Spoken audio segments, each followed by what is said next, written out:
होंगे। एक बार फिर से आपके स्वयं यूट्यूब चैनल में हार्दिक स्वागत है। ठीक है, हम जान रहे थे ध्वनि से संबंधित दोस्तों, ध्वनि के बारे में पढ़ा था। आशा करता हूँ कि ध्वनि वाले वीडियो आपको बहुत ही अच्छे लगे होंगे और आप ज़्यादा से ज़्यादा शेयर भी कर रहे होंगे और वीडियो को ज़रूर लाइक किया होगा। दोस्तों बने रहिए आप मेरे साथ और हमारी वीडियो को लास्ट तक देखिए। विज्ञान से संबंधित विभिन्न प्रकार की जानकारी पाइए और वो भी एकदम सटीक आपको तरीके के क्रमबद्धता से आपको वीडियो दिए जा रहे हैं। तो आप ज़्यादा से ज़्यादा इस समय का फ़ायदा उठाइए दोस्तों और अपनी तैयारी को इस यूट्यूब चैनल के साथ मजबूत बनाइए। अपने दोस्तों में भी शेयर कीजिए ताकि वो भी अपनी तैयारी को मजबूत बना पाएँ और आप किसी भी कम्पिटिटिव एग्ज़ाम को फाइट कर पाएँ आसानी से। आज प्रत्येक एग्ज़ाम में साइंस जो जनरल साइंस का जो पोर्शन आता है दोस्तों, बहुत ही उपयोगी होता है और हमारे सिलेक्शन का जो मेन अगर पार्ट देखें तो वो भी साइंस का ही माना जाता है दोस्तों। ठीक है, तो एवरीडे साइंस है, हम उससे जुड़कर विज्ञान आसान तरीके से सीख सकते हैं। और मैं आपके लिए प्रत्येक जो क्रमबद्धता से, ये नहीं है कि मैं टॉपिक जो है वो अलग अलग एक टॉपिक किसी एक वीडियो किसी टॉपिक का बना दिया, एक वीडियो किसी का, ये नहीं है। आपको यहाँ पर सेम ये यूट्यूब चैनल में एक क्रमबद्धता से, यानी जो भी टॉपिक करवाया जा रहा है वो पूर्ण करवाया जा रहा है और एक जिस एग्जाम की तैयारी कर रहे हैं उसके लेवल के अकॉर्डिंग दोस्तों, यहाँ पर लेवल के अकॉर्डिंग यहाँ देखें, राजस्थान पुलिस है, पटवार है, सीटेट है, आरटेट है या जो रिट है, इन एग्जामों की तैयारी या जो फर्स्ट ग्रेड का फर्स्ट पेपर होता है जनरल साइंस के हिसाब से, उन एग्ज़ाम के लिए यहाँ हमारे ये वीडियो बहुत ही उपयोगी साबित होने वाले हैं दोस्तों। सिर्फ फर्स्ट ग्रेड यानी सेकंड ग्रेड के सब्जेक्ट को छोड़कर, क्योंकि अगर सब्जेक्ट की जो तैयारी करता है तो उससे भी पता होता है कि उन्हें और डीपली पढ़ना होता है, लेकिन हम साइंस के हिसाब से और हमारे एग्ज़ाम में जो आ सकते हैं यानी 10th और 12वीं का लेवल के हिसाब से उनके हम 90% तक यहाँ पर मैं कर रहा हूँ। कम्पिटिटिव एग्जाम में किस प्रकार के क्वेश्चन पूछे जा रहे हैं मैं वो चीज़ बता रहा हूँ दोस्तों। ठीक है, पढ़ने को बहुत कुछ है, लेकिन पढ़े वो कि अच्छा जो क्वेश्चन बनते हैं वो चीज़ रहना चाहिए दोस्तों। ठीक है, क्योंकि पढ़े वो पढ़ने के लिए बहुत होता है। हर चीज़ हम अगर देखें 9वीं 10वीं 12वीं एक साल लगाते देते हैं दोस्तों, लेकिन वो चीज़ नहीं है। एग्ज़ाम कम्पिटिटिव में क्या पूछता है, किस प्रकार से है, हम एवरीडे साइंस से जुड़े हुए हैं या नहीं, इस प्रकार से क्वेश्चन पूछता है। तो आप बने रहिए मेरे साथ और लास्ट तक वीडियो हमारा देखिए और विज्ञान से संबंधित विभिन्न प्रकार की जानकारी प्राप्त कीजिए। हम दोस्तों पिछले में ध्वनि के लक्षण पढ़े थे। आशा करता हूं कि ध्वनि के लक्षण आपको समझ में आ गए होंगे। कितने हैं? 4 हैं। तीव्रता, तारत्व, गुणता और प्रबलता। प्रबलता का मापन नहीं किया जा सकता, ठीक है। और तारत्व, तीव्रता किसके, यानी अगर देखें तो कौन किसके समानुपाती होती है? तीव्रता आयाम के समानुपाती और तारत्व आवर्ती के समानुपाती। दोनों बढ़ेंगे तो बढ़ेंगे, ठीक है, वो चीज़ आप ध्यान में रखना, मैंने बताया।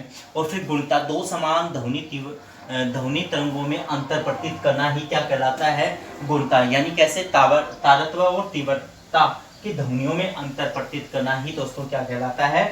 गुणता। इतना हमने जान लिया, आपके भी दिमाग में ये रिवाइज हो गया होगा। अब देखें, आज हम आपके लिए लेकर आए हैं ध्वनि का परावर्तन। ठीक है, देखो, प्रकाश तरंगों में भी होता है परावर्तन, ध्वनि में भी होता है। लगभग समान तरंगों के गुण हैं, लेकिन कुछ विभिन्नताएं भी पाई जाती हैं। जैसे मैंने वहां भी बताया था कि प्रकाश तरंगों में नहीं होता, ध्वनि में होता है विवर्तन, है ना। तो वो चीज विभिन्नताओं पर भी आधारित है। किस प्रकार से? तो हेडिंग डालिए आप, ध्वनि तरंग का परावर्तन। परावर्तन क्या चीज होती है ये आप भली भांति जानते होंगे। उम्मीद करता हूं कि मैंने उस वीडियो में बताया था कि जब कोई भी तरंग किसी सतह से टकराकर वापस उसी माध्यम में लौट आई, ध्वनि का परावर्तन कहलाता है। साधारण यहाँ इसका उदाहरण क्या होगा? यहाँ इसका उदाहरण होगा आवाज का गूंजना। ठीक है, जैसे दोस्तों किसी गहरे कुएं या खाई की तरफ या पहाड़ की तरफ हम आवाज लगाते हैं, वो वहां से टकराकर हमें सुनाई देती है। आवाज का गूंजना वो क्या होती है? ध्वनि का परावर्तन। ठीक है, आशा करता हूं ये समझ में आ गया होगा। अब ध्वनि का परावर्तन दो बातों पर निर्भर रहता है दोस्तों। कितने? दो बातों पर, दो कंडीशन लागू होती हैं, दो शर्तें लागू होती हैं, दो नियम लागू होते हैं। ये मान लो आप, ये परावर्तन से एक तो इसमें होती है क्या? प्रतिध्वनि। यानी अनुहरण का प्रतिध्वनि इको, और एक होता है अनुहरण काल, रिवेरब्रेशन।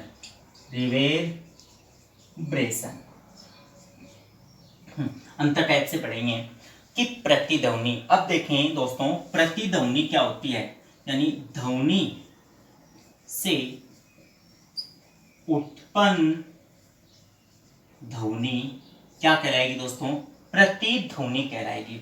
मान लो कोई भी ये लाउड स्पीकर है या आगे कोई सतह है, ठीक है, ये ध्वनि यहां टकराई, इससे उत्पन्न जो वापस हमें सुनाई देगी वो ध्वनि क्या होगी, प्रतिध्वनि। यानी ध्वनि से उत्पन्न ध्वनि, जब कोई ध्वनि तरंग किसी सतह से टकरा कर जो हमें वापस सुनाई देती है वही कौन सी होती है दोस्तों, प्रतिध्वनि होती है। तो प्रतिध्वनि ये, ठीक है। तो आशा करता हूं कि आपको प्रतिध्वनि के बारे में समझ में आ गया होगा। अब देखें,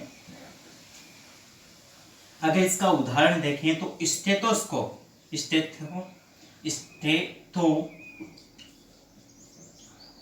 से सुनाई गई ध्वनि, यानी हार्ट बीट जो होती है वो भी एक प्रकार की प्रतिध्वनि होती है। या हम कुछ समय के लिए लाउड स्पीकर को बंद कर देते हैं तो उसके बाद में भी जो ध्वनि सुनाई देती है वो भी कौन सी होती है, प्रतिध्वनि होती है, ठीक है।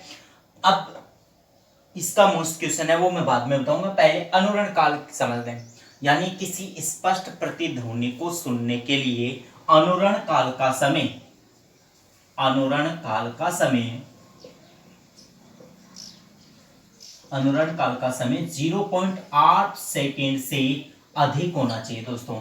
ध्यान में रखेंगे 0.8 सेकेंड से अधिक होना चाहिए, क्योंकि कोई भी ध्वनि तरंग मस्तिष्क में जाती है, फिर संकेत भी देते हैं, उससे पहले कोई ध्वनि तरंग नहीं आनी चाहिए, अन्यथा शोरगुल उत्पन्न होगा, वह ध्वनि स्पष्ट सुनाई नहीं देगी। तो स्पष्ट प्रतिध्वनि को सुनने के लिए अनुरण काल का समय कितना, 0.8 सेकेंड होना चाहिए, ठीक है दोस्तों। एक ये, फिर अगर देखें तो ध्वनि का कान पर प्रभाव कितने समय तक होता है, 0.1 सेकेंड। ये भी आप ध्यान में रखेंगे कि किसी भी ध्वनि का प्रभाव कान पर 0.1 सेकेंड रहता है, दोनों फिर ध्यान रखेंगे। अब दूसरा देखें अनुरण काल, यानी सिनेमा हॉल, अगर देखें सिनेमा हॉल,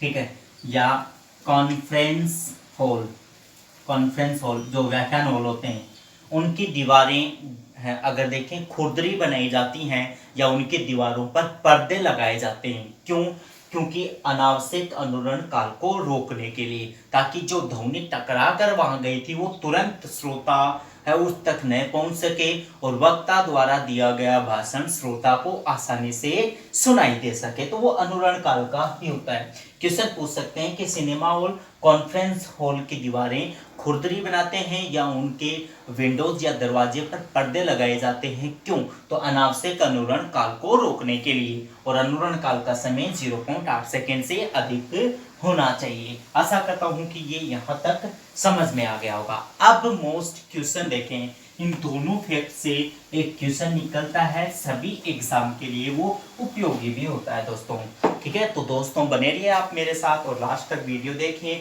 और आसान ट्रिक्स भी जानिए, ताकि आप भी विज्ञान सीख सकें CMESC यूट्यूब चैनल के साथ। देखें क्वेश्चन क्या है कि स्पष्ट प्रतिध्वनि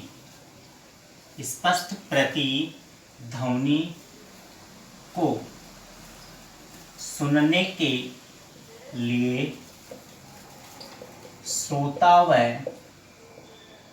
परावर्तक सतह के मध्य औसत दूरी न्यूनतम होगी, ठीक है। इस क्वेश्चन में मैं पूरा क्वेश्चन क्यों लिखा हूं, क्योंकि क्वेश्चन में 23 शब्द ऐसे होते हैं जिसको हमें कैच करके ही आंसर देना होता है। देखो, स्पष्ट प्रतिध्वनि को सुनने के लिए श्रोता व परावर्तक सतह के मध्य, ये देखिए औसत दूरी, और क्या है, न्यूनतम कितनी होती है दोस्तों, तो न्यूनतम के बारे में पूछा है। अब देखें, इससे पहले मैं ये बता दूं कि सामान्य सामान्य वायुमंडल में ध्वनि की चाल, सामान्य वायुमंडल में ध्वनि की चाल कितनी होती है? 332 मीटर प्रति सेकेंड। आप इस चीज को भी ध्यान में रखेंगे कि सामान्य वायुमंडल में ध्वनि की चाल कितनी होती है? 332 मीटर प्रति सेकेंड। अब आप देखें, क्वेश्चन को रट भी सकते हैं, लेकिन मान लो कि दे दे अलग टाइप से, तो न्यूमेरिकल क्वेश्चन कैसे करेंगे? चाल बराबर क्या होता है? दूरी बटे समय। ठीक है, अब क्वेश्चन में चाल तो नहीं दी, हम बातचीत कर रहे हैं, और बातचीत के लिए हमारा माध्यम कौन सा दोस्तों? वायुमंडल। तो वायुमंडल में अगर देखें तो ध्वनि की चाल कितनी होती है दोस्तों? तो वायुमंडल में कितनी? 332 मीटर। ठीक है, दूरी तो निकालनी है, डेंसिटी डी दूरी। समय यानी कान पर कितने समय तक प्रभाव रहता है ध्वनि तरंगों का? कोई भी वायुमंडल में अगर सुन रहे हैं तो 0.1 सेकेंड, पीछे बताया गया था। क्रॉस मल्टीप्लाई करेंगे डी यानी 33.2। ठीक है, औसत पूछा है, यहाँ कितने हैं? श्रोता और प्रावर्तक सतह दो के मध्य औसत पूछा, 2 से हम डिवाइड कर देंगे 16.6 या लगभग कितनी आएगी? 17 मीटर। ध्यान में रखेंगे दोस्तों, आप डायरेक्ट भी याद रख सकते हैं इस चीज को, और इस प्रकार से भी ध्यान में रख सकते हैं दोस्तों। तो ये है कि स्पष्ट प्रतिध्वनि को सुनने के लिए श्रोता व प्रावर्तक सतह के मध्य औसत न्यूनतम दूरी कितनी होगी दोस्तों? और ये बहुत ही अच्छा क्वेश्चन है, और आगामी एग्जाम में पूछ सकते हैं इसके बारे में। तो आशा करता हूं कि आपको क्वेश्चन समझ में आ गया होगा दोस्तों। ठीक है, तो ये है ध्वनि का परावर्तन दोस्तों। ठीक है, अब देखें कि ध्वनि में अपवर्तन भी होता है। तो ध्वनि तरंग का अपवर्तन, ध्वनि तरंग का अपवर्तन, कि अपवर्तन क्या है? ठीक है, कि ध्वनि तरंग का अपवर्तन वही किसी तरंग का पथ से विचलित होना, यानी कोई तरंग विचलित होती है या वेग में परिवर्तन होना, वेग में परिवर्तन होना ध्वनि का क्या कहलाता है? अपवर्तन कहलाता है, किसी ध्वनि तरंग के वेग में परिवर्तन। और अपवर्तन की घटना वही किस पर निर्भर है दोस्तों? माध्यम पर निर्भर है। और माध्यम क्या होते हैं? एक तो सघन और एक क्या होता है? विरल। अब यहां से समझें, देखें कि किस प्रकार से। मान लें कि ये क्या है? पृथ्वी सतह, ये कोई श्रोता है या स्रोत है जो साउंड को, ध्वनि तरंगों को उत्पन्न करेगा। ये मैं ले रहा हूं दिन के समय, दिन या दोपहर में। ठीक है, अब आप देखें दिन या दोपहर में पृथ्वी की सतह किसका कार्य करेगी? विरल का या फिर सघन का? गर्मी होती है, डस्ट के कण दूर दूर रहते हैं, तो कौन से माध्यम का कार्य करेगी? अगर यहां देखें तो ये विरल माध्यम। और जो ऊपरी परत है, वो ऊपरी परत किसका कार्य करेगी दोस्तों? सघन का। ठीक, ऊपरी परत। अब कोई भी ध्वनि तरंग जब विरल से सघन माध्यम में जाती है तो वो क्या होगी? अभिलंब की ओर झुकेगी। इसका अर्थ है कि वह ध्वनि आसपास ही रह जाएगी। तो दिन के समय या दोपहर के समय ध्वनि स्पष्ट नहीं सुनाई देती, या आसपास की ध्वनि ही सुनाई देती है। क्यों? क्योंकि विरल का पृथ्वी सतह कार्य करती है और ऊपरी परत सघन का कार्य करेगी, ताकि वो आसपास ही सुनाई देती है। दूसरी कंडीशन अगर यहां देखें तो ये मैं सायंकाल या सुबह या रात को, ये है पृथ्वी की सतह। ठीक है दोस्तों, तो अगर यहाँ देखें तो पृथ्वी की सतह सघन डस्ट के कण होंगे, बिल्कुल पास पास आ जाएंगे और किसका कार्य कर लेंगे, इसके विपरीत, यानी ये परत कौन सी बन जाएगी, ये परत बन जाएगी सघन। और ऊपरी परत क्या बन जाएगी दोस्तों, ऊपरी परत किस माध्यम का कार्य करेगी, विरल। अब देखें कोई भी ध्वनि तरंग जब ये श्रोता है, यानी स्रोत जो है, जो ध्वनि तरंगों को उत्पन्न करेगा, वो जब सघन से विरल जाएगा तो वो क्या होगा, दूर हटेगी अविलंब से, और दूर हटेगी तो अत्यधिक दूर तक भी तो जाएगी ध्वनि तरंगे, और रात को अत्यधिक दूर तक भी सुनाई देता है। तो यही कारण होता है कि जब ध्वनि तरंग सायंकाल को अत्यधिक दूर तक सुनाई देती है। क्यों सुनाई देती है, क्योंकि पृथ्वी की निचली सतह सघन का कार्य करती है और ऊपरी सतह विरल का कार्य। अब क्वेश्चन क्या पूछ सकता है, क्वेश्चन ये पूछ सकता है इसमें कि दिन की अपेक्षा ध्वनि रात को अधिक स्पष्ट सुनाई देती है। क्यों क्यों तो क्यों, अब देखो क्वेश्चन ये रहेगा, क्यों सुनाई देती है, तो ऑप्शन देखो, सघन माध्यम, पृथ्वी की सतह, निचली सतह सघन माध्यम का कार्य करती है और ऊपरी परत विरल माध्यम का कार्य करती है। तो ये तो कारण में इसका आंसर, या ये पूछ ले किस घटना के कारण, किस घटना के कारण, तो उसमें घटना के कारण ध्वनि का अपवर्तन आ जाएगा। ये दो तरीके से यहाँ से आपसे क्वेश्चन पूछ सकते हैं दोस्तों, ठीक है। तो ये था ध्वनि के अपवर्तन से संबंधित दोस्तों। आशा करता हूं कि ये आपको समझ में आ गया होगा। एक बार पुनः देखें कि ध्वनि तरंग का अपवर्तन, वेग में परिवर्तन होना ही ध्वनि तरंग का अपवर्तन कहलाता है।